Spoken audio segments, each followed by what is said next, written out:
So hello everyone, welcome to Acening Academy's YouTube channel. My name is Arjun Chabra. I'm a faculty at Acening Academy and Ace Online Platform.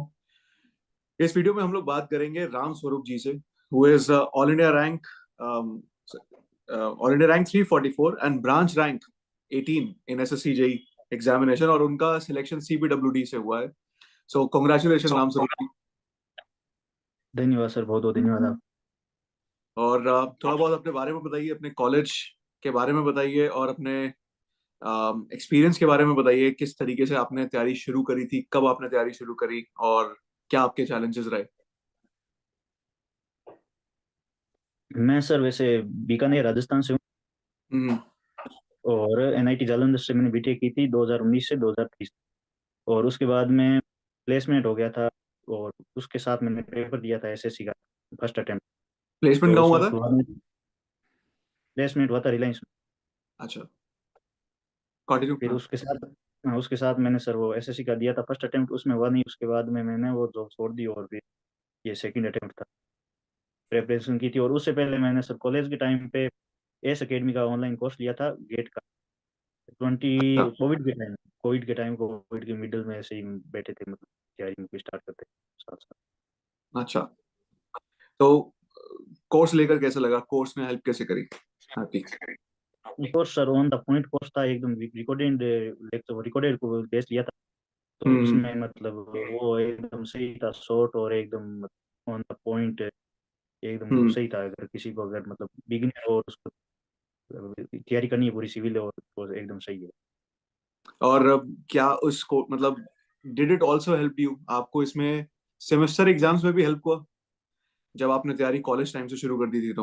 हाँ sir, college में placement के time पे भी मतलब preparation में वो एकदम बहुत हेल्पफुल. ओके. तो क्या चैलेंजेस रहे आपकी तैयारी में मेजरली? मतलब आपने बताया कि आपने मल्टीपल अटेम्प्ट्स दिए हैं एसएससी जेई के, तो किस तरीके से, क्या प्रॉब्लम्स पहले अटेम्प्ट में थी, कैसी आपको प्रॉब्लम्स हुई, क्या गलतियां आपने करी थी और कैसे आपने उनको रेक्टिफाई किया नेक्स्ट अटेम्प्ट में? फर्स्ट अटेम्प्ट ऐसे ट्राई के लिए दिया था, बस उसमें सबसे बड़ी दिक्कत ही टाइमिंग की थी सर. उसमें मतलब पेपर पूरा अटेम्प्ट ही नहीं हुआ था. और ओके. सेकंड में मैंने बस वो प्रैक्टिस की थी रीजनिंग की स्पीड से करने के लिए, बस थोड़ी स्पीड पे काम किया था.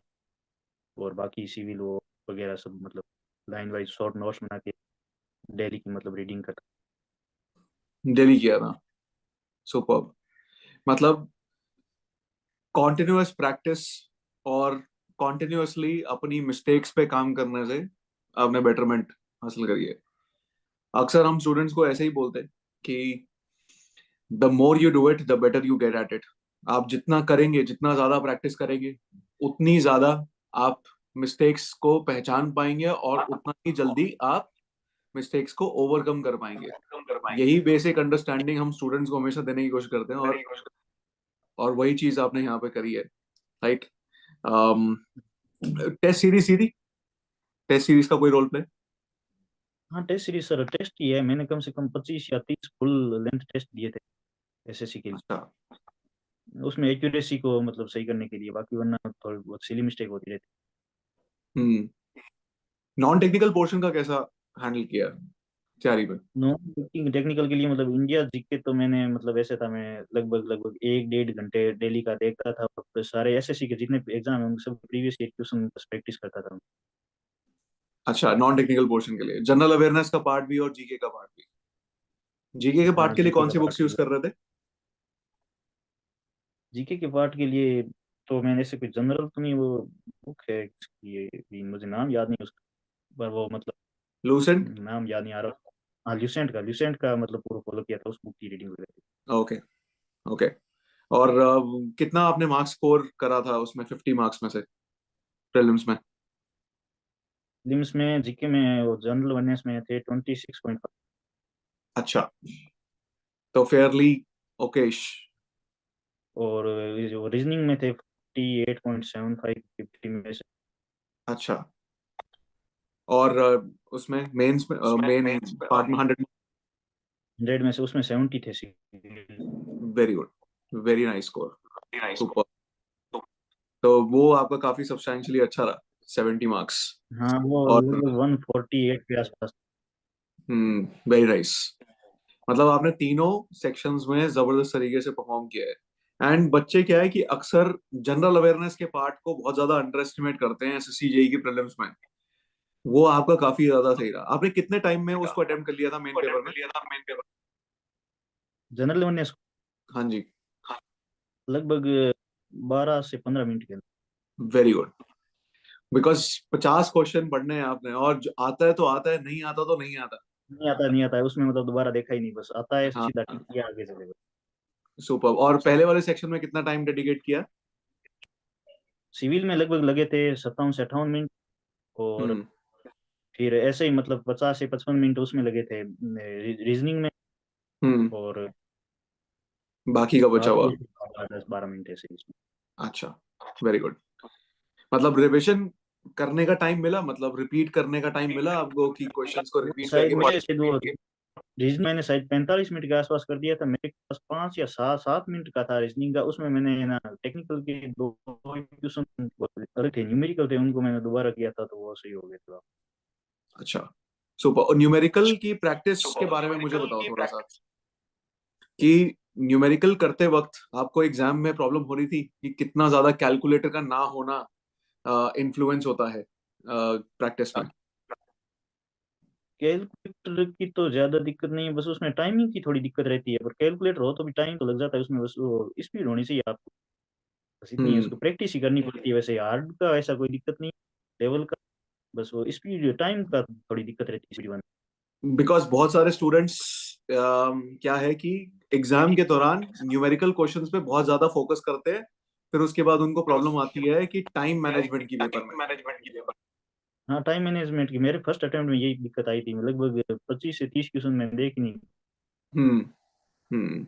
मतलब ये चीज का फोकस जरूर होना चाहिए एग्जाम करते वक्त कि न्यूमेरिकल क्वेश्चंस को पढ़ लो, कोई बात नहीं, अगर ये आपको अवेयरनेस है कि ये टाइम में नहीं हो पाएगा तो उसको छोड़ के आगे बढ़ो। पहले वो करो जो आसान है, जो आसानी से हो जाए, क्योंकि नंबर तो उतना ही मिलने हैं।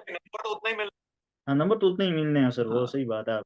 हाँ, तो ये लॉजिक सही है। Very good. मेरा मतलब था अगर 30 सेकंड के आसपास से ज्यादा लग रहा है तो फिर छोड़ दो, मतलब हम्म। ठीक है, अगर कोई दिक्कत नहीं है, अगर आ रहा है तो भी कोई मतलब नहीं है उस एक नंबर के लिए, फिर 2-3 ट्यूशन वैसे हम्म। छूट जाएंगे। और इसके बारे में बताओ, जो आपका सेकंड पेपर था, पेपर 2 में क्या आपको नया दिखा पिछले केस से? मुझे लगा था मतलब नहीं थी थोड़ा ज्यादा आएगा, पर मतलब इतना था नहीं, अब ज्यादा मतलब ऐसे कुछ नहीं था, पर हाँ उसमें डाटा होता है, मतलब अपने को डाटा वाटा का ज्यादा ध्यान रखना पड़ता हम्म। है, और बाकी तो ठीक था। उसमें टाइम की ज्यादा नहीं आती, वो टाइमिंग के लिए तो उसमें एकदम आराम से करो। डेटा का एग्जांपल जैसे हमारे कोडल प्रोविजंस के क्वेश्चंस हो गए, हाँ, कोडल प्रोविजन की वो काफी मतलब डिटेल में से बिल्डिंग मटेरियल्स का जो आपका पूछते रहते डेटा है सारा, वो आपको याद रखना पड़ेगा। और ऐसा तो नहीं है कि बहुत सारे लोग बोल रहे थे कि मेंस का जो पेपर होता है हमारा बहुत ज्यादा गेट से इंस्पायर्ड होता है, और इंजीनियरिंग सर्विसेज हैं। के सिंपल क्वेश्चंस उसमें ऐसे पूछे जाते हैं। ऐसा तुमको लगा नहीं, कुछ? मेरे हिसाब से इस बार शायद एक आया था 2014 से ईएससी का प्रीवियस ईयर क्वेश्चन, और बाकी तो उसमें कुछ था नहीं। हाँ। बाकी तो नॉर्मल थे, न्यूमेरिकल ऐसे गेट के तो आसपास ही नहीं थे, मतलब कुछ नहीं। हाँ। वो भी एक क्योंकि जब ये डबल लाइन के फर्स्ट टाइम हुआ, जब पैटर्न बदला, तो लोगों के दिमाग में, बच्चों के दिमाग में ये सबसे बड़ा स्पेकुलेशन आने लग गया कि अब तो हमको गेट लेवल की तैयारी करनी पड़ेगी। नहीं नहीं, उसमें तो ऐसा कुछ नहीं। हाँ। सुपर।